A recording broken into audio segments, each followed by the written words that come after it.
हम बात करेंगे भारतीय राजनीति के एक ऐसे नेता की जिन्होंने कम उम्र में उत्तर प्रदेश की सत्ता संभाली और राज्य के सबसे युवा मुख्यमंत्री बन गए।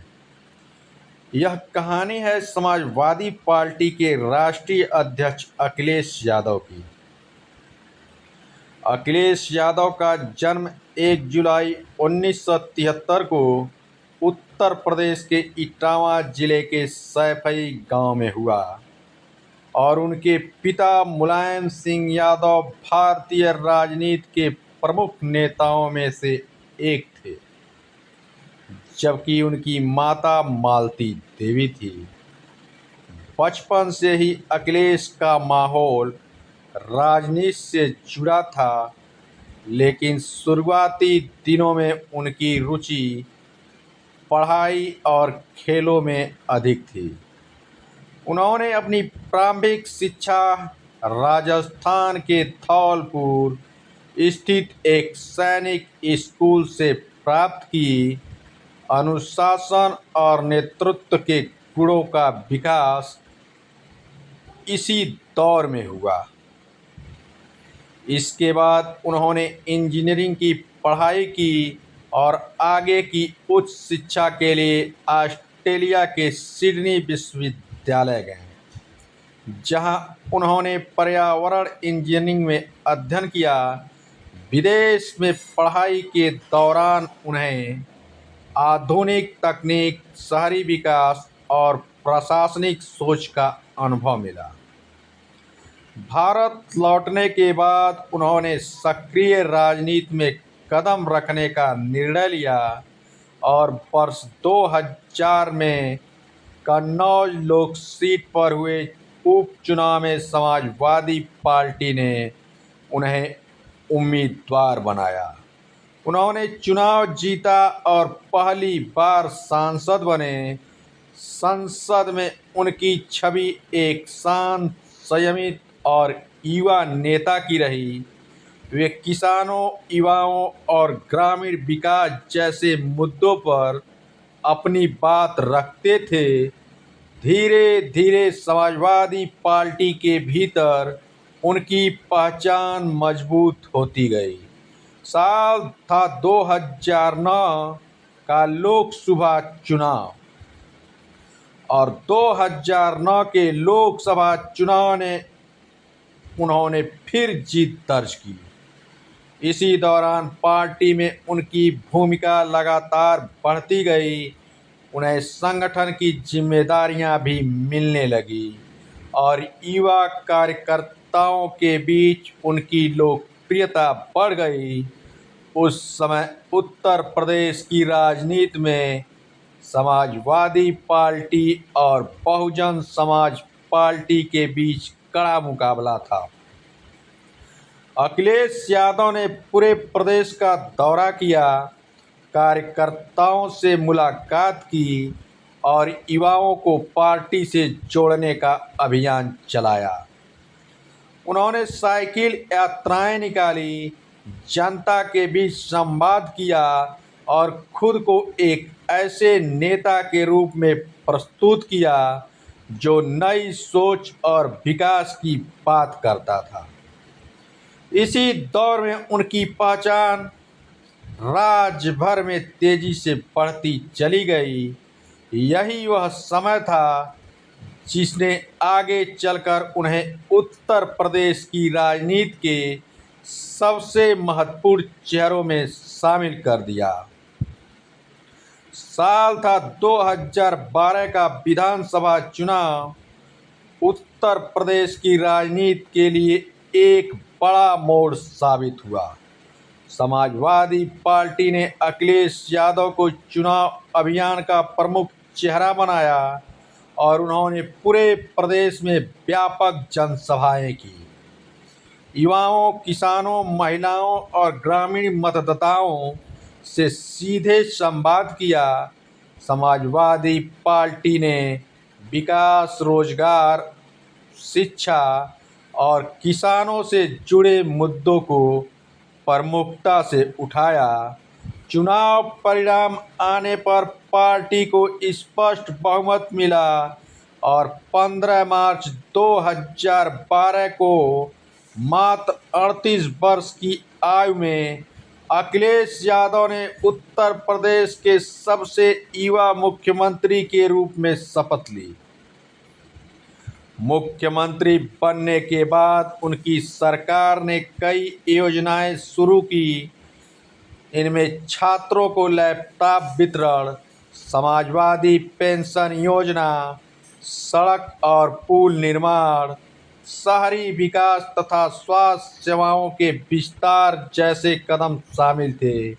और इसी दौरान आगरा लखनऊ एक्सप्रेसवे परियोजना शुरू हुई, जिसे उत्तर प्रदेश की महत्वपूर्ण आधारभूत संरचना परियोजनाओं में गिना जाता है। लखनऊ मेट्रो की शुरुआत भी उनके कार्यकाल की प्रमुख उपलब्धियों में शामिल रही। सरकार ने शिक्षा, आईटी और बुनियादी ढांचे पर विशेष ध्यान देने की बात कही।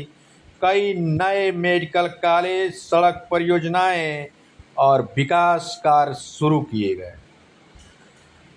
हालांकि उनके कार्यकाल में विपक्ष ने कानून व्यवस्था, सांप्रदायिक तनाव और प्रशासनिक चुनौतियों को लेकर सरकार की आलोचना भी की। कई मुद्दों पर सरकार को कड़ी राजनीतिक चुनौती का सामना करना पड़ा। इन सब के बावजूद अखिलेश यादव ने खुद को विकास और आधुनिक सोच वाले नेता के रूप में प्रस्तुत किया। उनकी कार्यशैली पारंपरिक समाजवादी राजनीति और आधुनिक विकास मॉडल के मिश्रण के रूप में देखी गई। मुख्यमंत्री के रूप में उनका कार्यकाल 2017 तक चला। इस दौरान किए गए फैसले और परियोजनाओं पर आज भी राजनीतिक बहस होती है। मुख्यमंत्री के रूप में अखिलेश यादव का कार्यकाल कई बड़ी विकास परियोजनाओं और राजनीतिक बहसों के लिए जाना जाता है। समर्थकों का कहना है कि उन्होंने उत्तर प्रदेश में आधुनिक बुनियादी ढांचे को गति दी, और वहीं उनके आलोचकों ने कानून व्यवस्था और कुछ प्रशासनिक फैसलों पर सवाल भी उठाए।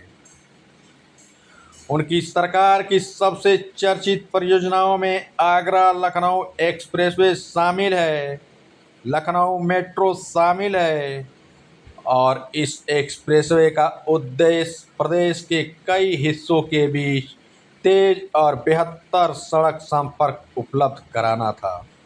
इसी तरह लखनऊ मेट्रो परियोजना को भी उनके कार्यकाल का सबसे महत्वपूर्ण उपलब्धियों में गिना जाता है। इसके अलावा कई शहरों में सड़क, पुल, फ्लाईओवर और शहरी विकास के कार्य भी शुरू किए गए। शिक्षा के क्षेत्र में छात्रों को लैपटॉप वितरण योजना काफ़ी चर्चा में रही। सरकार का कहना था कि इसका उद्देश्य युवाओं को डिजिटल शिक्षा और तकनीक से जोड़ना है। समाजवादी पेंशन योजना के माध्यम से आर्थिक रूप से कमज़ोर परिवारों को सहायता देने का प्रयास किया गया। स्वास्थ्य और शिक्षा के क्षेत्र में भी कई नई परियोजनाओं की शुरुआत की गई।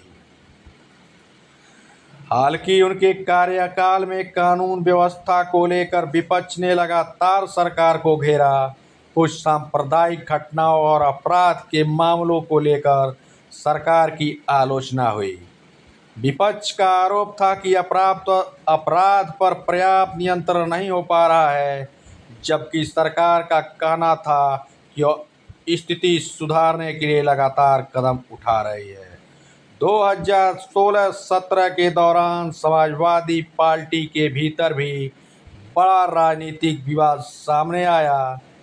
पार्टी में नेतृत्व को लेकर मतभेद बढ़े और अखिलेश यादव और उनके चाचा शिवपाल सिंह यादव के बीच राजनीतिक मतभेद सार्वजनिक रूप से चर्चा का विषय बने। बाद में पार्टी की कमान अखिलेश यादव के हाथों में आई और वे समाजवादी पार्टी के राष्ट्रीय अध्यक्ष बने। 2017 के विधानसभा चुनाव में समाजवादी पार्टी सत्ता में वापसी नहीं कर सकी और भारतीय जनता पार्टी ने स्पष्ट बहुमत हासिल किया। इसके बाद अखिलेश यादव विपक्ष की राजनीति में सक्रिय रहे और लगातार सरकार के फैसलों पर अपनी राय रखते रहे। आज भी अखिलेश यादव उत्तर प्रदेश की राजनीति के प्रमुख नेताओं में गिने जाते हैं। उनके समर्थक उन्हें विकास और युवा नेतृत्व का चेहरा मानते हैं, जबकि उनके राजनीतिक विरोधी उनके कार्यकाल की कमियों को प्रमुख मुद्दा बताते हैं। 2017 में उत्तर प्रदेश की सत्ता से बाहर होने के बाद भी अखिलेश यादव ने राजनीति में अपनी सक्रियता बनाए रखी। उन्होंने संगठन को मजबूत करने और पार्टी के विस्तार पर ध्यान दिया। समाजवादी पार्टी ने कई आंदोलनों, जनसभाओं और चुनावी अभियानों के माध्यम से अपनी राजनीतिक मौजूदगी बनाए रखी। 2022 के उत्तर प्रदेश विधानसभा चुनाव में समाजवादी पार्टी ने कई छोटे दलों के साथ गठबंधन किया। चुनाव में पार्टी ने पिछली बार की तुलना में बेहतर प्रदर्शन किया, लेकिन सरकार बनाने के लिए आवश्यक बहुमत हासिल नहीं कर सकी। इसके बाद अखिलेश यादव विधानसभा में विपक्ष के प्रमुख नेताओं में शामिल हुए और राज्य सरकार की नीतियों पर लगातार सवाल उठाते रहे। 2024 के लोकसभा चुनाव में समाजवादी पार्टी ने उत्तर प्रदेश में अच्छा प्रदर्शन किया। गठबंधन के साथ मिलकर पार्टी ने कई सीटों पर जीत दर्ज की और अखिलेश यादव स्वयं भी कन्नौज से सांसद चुने गए। उत्तर प्रदेश में सबसे बड़ी पार्टी के रूप में उभरकर सामने आई समाजवादी पार्टी और इस प्रदर्शन के बाद राष्ट्रीय राजनीति में उनकी भूमिका और अधिक महत्वपूर्ण हो गई। आज अखिलेश यादव की पहचान एक ऐसे नेता के रूप में होती है जो युवाओं, किसानों, शिक्षा, रोजगार और सामाजिक न्याय जैसे मुद्दों पर अपनी बात रखते हैं। उनके समर्थक उन्हें विकास और आधुनिक सोच वाला नेता मानते हैं, जबकि उनके राजनीतिक विरोधी उनके कार्यकाल की नीतियों को ही निशाना बनाते हैं। भारतीय लोकतंत्र में किसी भी नेता का मूल्यांकन उसके समर्थकों और आलोचकों दोनों के विचारों को ध्यान में रखकर ही करना चाहिए। यही कारण है कि अखिलेश यादव का राजनीतिक सफर भी उपलब्धियों, चुनौतियों, सफलताओं और आलोचनाओं का ही मिश्रण रहा है। उनकी कहानी केवल एक राजनीतिक परिवार के उत्तराधिकारी की नहीं, बल्कि एक ऐसे नेता की भी है जिसने युवा उम्र में देश के सबसे बड़े राज्यों में से एक की जिम्मेदारी संभाली, सत्ता का अनुभव किया, हार का सामना किया और फिर विपक्ष की राजनीति में अपनी जगह मजबूत की।